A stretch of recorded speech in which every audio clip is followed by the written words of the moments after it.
Les droits de l'homme, vous trouvez que c'est une mystification occidentale, socialiste et sioniste. Alors, mystification, oui, mais pourquoi les trois adjectifs? Occidental, il est bien évident que c'est seulement en Occident qu'on utilise ces termes, qu'on justifie le massacre de 200 000 civils irakiens au nom des droits de l'homme. Deuxièmement, c'est une notion occidentale, et par là même, je dirais, c'est une notion qui essaye de nier les nations, une notion mondialiste. L'idéologie occidentale est mondialiste. Et le mondialisme, parmi les partis politiques français et parmi les partis politiques européens, le mondialisme est représenté surtout par le Parti socialiste. Et donc socialiste. Sioniste parce que beaucoup des turiféraires, beaucoup des porte-paroles de cette idéologie-là sont des partisans du sionisme. Les droits de l'homme, c'est une mystification. Elle est mondialiste, elle nie la nation, elle nie les nations, elle nie les peuples. Et moi, je crois surtout dans les nations et dans les peuples. J'aime que les Allemands soient allemands, j'aime que les Français soient français, j'aime que les Malgaches soient malgaches, que les Irakiens soient irakiens, que les Arabes soient arabes, et je suis contre ce cosmopolitisme qui voudrait nier tout ce qui fait la richesse du monde. Et il y a une autre escroquerie, puisque là vous utilisez ce terme, c'est l'antiracisme. Effectivement, l'antiracisme à l'heure actuelle est une escroquerie, parce que qui parle d'antiracisme? Ce gouvernement. Ce gouvernement dont le comportement est profondément raciste. Il suffisait de regarder la télévision pendant la guerre d'Irak, la guerre du Golfe, pour voir vraiment transpirer le mépris de nos dirigeants pour les peuples du tiers-monde, pour les peuples du Sud. Mais donc ce mépris de l'arabe, c'est quelque chose d'intolérable. Et donc quand ces gens parlent d'antiracisme, je pense que l'antiracisme, c'est comme les droits de l'homme, un moyen d'abuser les populations et les honnêtes gens. Si bien que dans les procès où parfois je suis désigné pour défendre des victimes d'actes qui peuvent paraître racistes, la condition que je pose dès le départ à mes clients, c'est j'accepte, mais je ne veux pas de la promiscuité de la LICRA, de SOS Racisme, de la Ligue des droits de l'homme ou du MRAP. Ça sera eux présents ou moi, mais pas de mélange. Sur les droits de l'hommisme, je croirais M. Kouchner s'il allait d'abord rue Saint-Denis, c'est à Paris, regarder les Ghanéennes qui vendent leur cul pour 100 balles et essayer d'y mettre fin, non pas en les expulsant, mais en trouvant une solution humanitaire, humaine.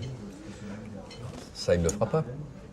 Moi, je pense que les soldats sont plus au coin des rues, ils sont dans les têtes des gens maintenant. C'est-à-dire que la colonisation est devenue mentale. C'est-à-dire que c'est plus facile de se battre contre un Allemand habillé en vert de gris sur qui on peut tirer de sa fenêtre que se battre contre quelqu'un qui vous dit que Bernard Kouchner est un saint. Oui. Qu'est-ce que vous voulez lui répondre au mec qui vous dit que Bernard Kouchner est un saint? Rien. Ah, Alors que l'Allemand, le frisé qui est au coin de la rue, vous pouvez toujours lui vider votre chargeur dans le ventre. Quoi. Oui. Si vous êtes courageux. Et après, quand il est en train d'agoniser, d'essayer de l'aider. Tandis que Kouchner...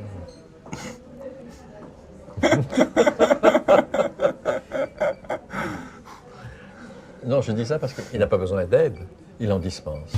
Nous avons ce grand débat sur la colonisation et l'esclavage en France, et que nous avons des esprits qu'on considère comme distingués. Ce n'est pas mon avis.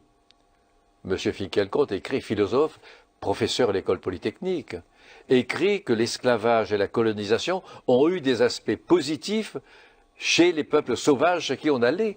Utiliser le mot sauvage qu'on n'utilise plus depuis un demi-siècle. M. Arnaud Klarsfeld, qui se dit avocat, désigné par M. Sarkozy pour donner son avis personnel sur ce débat, dit que la colonisation a apporté la culture, comme si les constructeurs d'Angkor, les constructeurs des pyramides, les constructeurs du Temple du Soleil au Mexique n'avaient rien créé, et que c'est les sous-offres de la coloniale qui avaient créé quelque chose. Donc il y a ce mépris des autres qui est un mépris profondément nazi. Vous avez reçu une invitation, si on peut dire, du Wouzou pour participer et entrer dans cet annuaire. Et on vous dit que il faut que vous y entriez, puisque c'est l'annuaire des grandes personnalités qui font la France, etc., etc. Et alors je vais lire votre réponse parce que je la trouve révélatrice.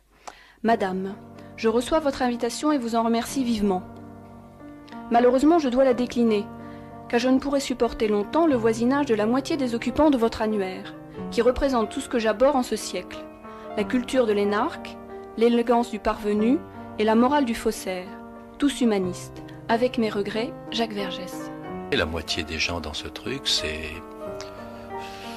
le néant, c'est la nomenclatura la plus vulgaire, c'est les gens qui n'existent que par le poids d'or qu'ils ont ou par le poids d'influences douteuses dont ils bénéficient, enfin. J'ai un très grave défaut. Je peux être accessible au mépris. Et quand je suis insulté par des gens que je méprise, pour moi c'est un bonheur rare. À la fin, lorsqu'on vous écoute, on n'arrive plus à reconnaître sa main droite de sa main gauche, le bien du mal, tout est relatif, vous êtes la part sombre de ce siècle. Dès qu'il y a quelqu'un qu'on n'aime pas, en fait, vous l'aimez bien. Eh ben oui, j'ai l'esprit de contradiction. Vous êtes ce qu'on a appelé, après la guerre de Yougoslavie, un rouge-brun. C'est-à-dire que vous êtes à la fois un fasciste et un communiste stalinien. Quand on voit Jacques Vergès en mouvement, on sait que le facho n'est pas loin. Mais là, permettez-moi, c'est un torche-cul. Vraiment.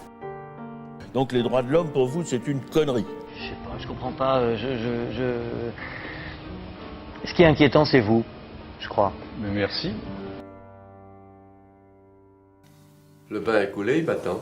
Une fois que vous avez accepté d'être pris en photo dans votre bain mousseux. Oui, mais ça avait provoqué beaucoup de débats au palais de justice. C'était un peu de la provoque, oui. À notre époque où on ne peut plus manger, plus fumer, plus rouler en voiture, plus baiser, vous réagissez comment, vous? Est-ce que vous continuez à manger, à boire, à fumer, à baiser, ou est-ce que vous rentrez comme ça dans une vie de plus en plus ascétique, monacale presque? Oh non, non, pas du tout. Je continue à faire ce que vous dites. Ah bon? Est-ce que quand vous faites l'amour, est-ce que vous prenez des précautions? Non. Pourquoi? Parce que j'ai confiance. Et puis les précautions... Dans votre bonne étoile ou dans vos partenaires? Les deux. Il y a une phrase que j'entends souvent, je fais confiance à la justice de mon pays. Moi, si on devait me demander, je dirais je fais confiance à la cuisine de mon pays. Elle est vraiment la meilleure du monde. Ce que je voudrais transmettre à mes enfants, c'est une leçon d'indépendance et de bonheur. Je suis un homme parfaitement heureux. Il m'arrive, je l'ai dit déjà, mais c'est vrai, il m'arrive le matin, me regardant dans la glace, de m'embrasser. Il m'arrive le matin, me réveillant, et de me dire, mon Dieu, que je suis heureux. Et ça, je sais que ce sont des choses qu'on ne doit pas dire. Ça ne correspond pas à l'hypocrisie misérabiliste de notre époque. C'est une forme de plaisir, le cigare. Et en même temps, éprouver du plaisir pendant qu'un zigoto essaye de vous arracher des larmes des yeux, c'est une forme d'insolence, mais d'insolence méritée. Il a rendu son dernier souffle dans la chambre même où Voltaire s'était éteint, au premier étage de cet hôtel particulier. Ultime coup de théâtre pour celui qui avait tant le goût de la scène. À 88 ans, Maître Vergès a tiré sa révérence. Voilà. Eh bien, écoutez, je vous remercie pour cette longue journée passée ensemble. J'espère ne pas vous avoir trop déçu. Et je vous dis bon retour.